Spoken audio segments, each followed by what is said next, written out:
Hello everyone, అందరూ ఎలా ఉన్నారు? బాగున్నారని అనుకుంటున్నాను. నేను చాలా రోజుల తర్వాత వీడియో చేస్తున్నాను. ఎందుకంటే నాకు చాలా డిస్టర్బెన్స్ అవుతుంది ఇంటి చుట్టూ. మాట్లాడడం కానీ, ఇక్కడ ఇల్లులు అనేటివి సిటీలో దగ్గర దగ్గర ఉంటాయి కదా, చాలా డిస్టర్బెన్స్ అవుతుంది. దానివలన నేను వీడియోస్ చేయలేకపోతున్నాను. చాలా ఇబ్బందిగా అనిపిస్తుంది. ఒక సైడ్ సాంగ్స్ కానీ, ఒక సైడ్ మాట్లాడడం కానీ, అందుకోసం నేను వీడియోస్ అనేది అసలు చేయట్లేదు చాలా రోజుల నుంచి.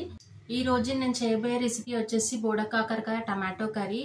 నేను ఇంతకు ముందు బోడకాకరకాయ ఫ్రై చేశాను కదా, ఇది మన హెల్త్కి చాలా మంచిది. ఎలాంటి వ్యాధులని దగ్గరికి రాకుండా చూసుకుంటుంది. అందుకే మనము మంత్లీలో ఒక 15 డేస్ అలా ఈ కర్రీ చేసుకుంటూ ఉండాలి. ఈ రైనీ సీజన్లో మనకి బోడకాకరకాయలు మార్కెట్లో అవైలబుల్ ఉంటాయి. ఇప్పుడు వీడియోలోకి అయితే వచ్చేద్దాము. వీడియో అయితే స్టార్ట్ చేశాను. ముందుగా నేను ఎంత ఆయిల్ కావాలో అంత తీసుకున్నాను. జీలకర్ర ఇంకా ఆవాలు యాడ్ చేశాను. ఆ తర్వాత ఆనియన్స్ వేస్తున్నాను. చూడండి,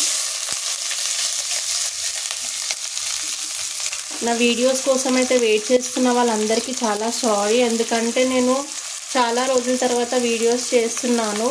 చాలామంది ఎదురు చూసే ఉంటారు నా subscribers. I'm really sorry. Okay, మనము వీడియో చేశాక కూడా తర్వాత ఫ్రీ టైంలో వాయిస్ ఓవర్ ఇవ్వచ్చు. కాకపోతే ఏంటంటే మన వీడియోకి, మనం చేసిన కుకింగ్ వీడియోకి ఇంకా మన వాయిస్ అనేది సింక్ అవ్వట్లేదు. అందుకని నేను వీడియో చేసేటప్పుడే వాయిస్ ఇస్తున్నాను. అలా ఇవ్వడంతో ఏమవుతుందంటే బయట ఎవరైనా మాట్లాడితే వాళ్ళ వాయిస్ మధ్యలో వస్తుందన్నమాట. అలా చూసుకొని నేను వీడియో చేస్తున్నాను. ఆనియన్ అయితే వేగడం అయిపోయింది. ఇప్పుడు మనము పసుపు యాడ్ చేద్దాము. మీకు ఎంత కావాలంటే అంత వేసుకోండి పసుపు. నేను డైలీ మెజర్మెంట్స్ ఏం చెప్పను, ఎందుకంటే తక్కువగానే వేస్తాను నేను పసుపు కానీ అల్లం ఎల్లిగడ్డ పేస్ట్. నెక్స్ట్ అల్లం ఎల్లిగడ్డ పేస్ట్ యాడ్ చేస్తున్నాను 1 స్పూన్. తర్వాత బోడకాకరకాయ ముందుగా కట్ చేసి పెట్టుకున్నాను కదా, అది యాడ్ చేస్తున్నా.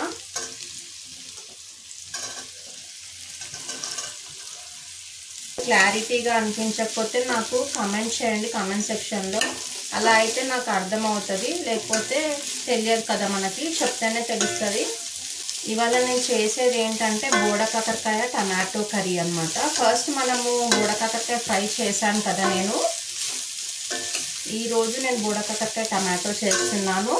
ఇందులో ఏం లేదు, ఆనియన్, బోడకాకరకాయ టమాటో స్టూ అనమాట. ఆనియన్ ఒక బిగ్ సైజ్ తీసుకున్నాను, బోడకాకరకాయ వచ్చేసి 1/2 kg, టమాటోస్ వచ్చేసి 2.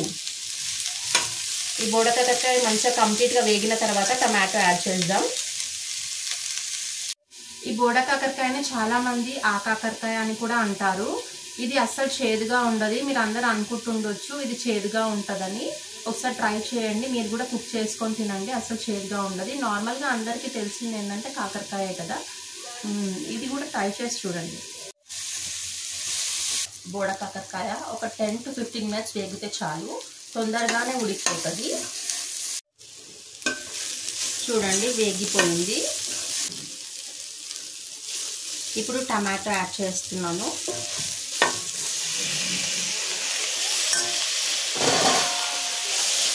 ఒక 2 టమాటోస్ తీసుకున్నాను 1/2 kg బోడకాకరకాయకి.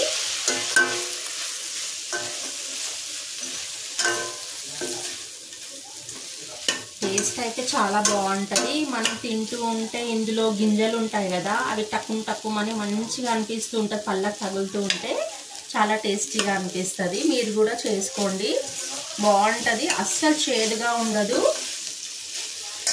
ఇదేంటో తెలుసా, చింతపండు పులిహోర. ఇప్పుడే మా అత్తయ్య చేసి పంపింది. ఇదేంటంటే ఇప్పుడు గణేష్ ఫెస్టివల్ కదా, అందుకని మనము చేసుకున్న రోజు ఫస్ట్ డే ఉంటుంది కదా, ఆ రోజు పులిహోర కంపల్సరీ చేసుకుంటాము గణేషుని పెట్టినప్పుడు. అయితే అప్పుడు కొంచెము చింతపండు పులుసు ఉంటుంది కదా, నెక్స్ట్ డే ఇలా చేసుకుంటాం కదా కామన్గా అందరము.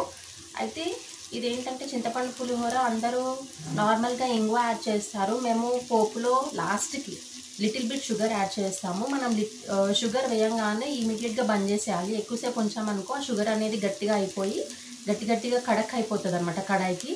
సో కలుపుతూ ఉంటే మనం పులిహోరలో వేయంగానే మనకి కలపంగానే అది కొంచెం రాయిలాగా అనిపిస్తుంది అనమాట. అందుకని మనము షుగర్ వేయంగానే బంద్ చేసేయాలి. అదే ఒక స్మాల్ ట్రిక్ అనమాట పులిహోర చేయడానికి. ఇంగువ ఇంకా షుగర్ కంపల్సరీ యాడ్ చేయాలి చింతపండు పులిహోర చేసినప్పుడు, షుగర్తోనే టేస్ట్ అనమాట. ఇప్పుడు టమాటో అయితే ఉడికిపోయింది, ఇలా ఉడకనివ్వాలి. టమాటో వేసాక ఒక 5 to 10 minutes వేగనివ్వండి. ఆ తర్వాత ఒక 1 స్పూన్ కారం తీసుకున్నాను. మనం వేడి అన్నంలోకి తినాలి. చాలా టేస్ట్ చాలా సూపర్గా ఉంటుంది అన్నమాట. వేడి అన్నంలోకి చేసుకొని తినండి. నేను దీంతో ఒక 1 స్పూన్ వరకు సాల్ట్ వేసాను.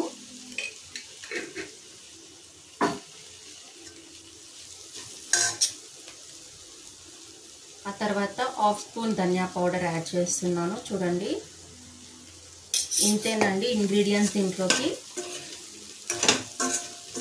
చాలా ఈజీగా ఉంటుంది, చాలా తక్కువ టైంలో అయిపోతుంది.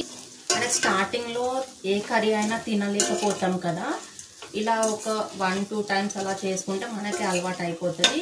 మనకి నోటికి ఏదైతే రుచిగా అనిపించదో అదే హెల్త్కి చాలా మంచిది. మనకి ఏదైతే టేస్టీగా అనిపిస్తుందో అది అస్సలు మంచిది కాదు, అది అందరికీ తెలిసిందే. సో మీరు కూడా తప్పకుండా ట్రై చేయండి. ఈ కర్రీని చాలా బాగుంటుంది అన్నమాట. ఇదేనండి ఈరోజు రెసిపీ వచ్చేసి. మీకు కూడా నచ్చితే If you like my video, please like, share and subscribe. Thank you. Bye bye.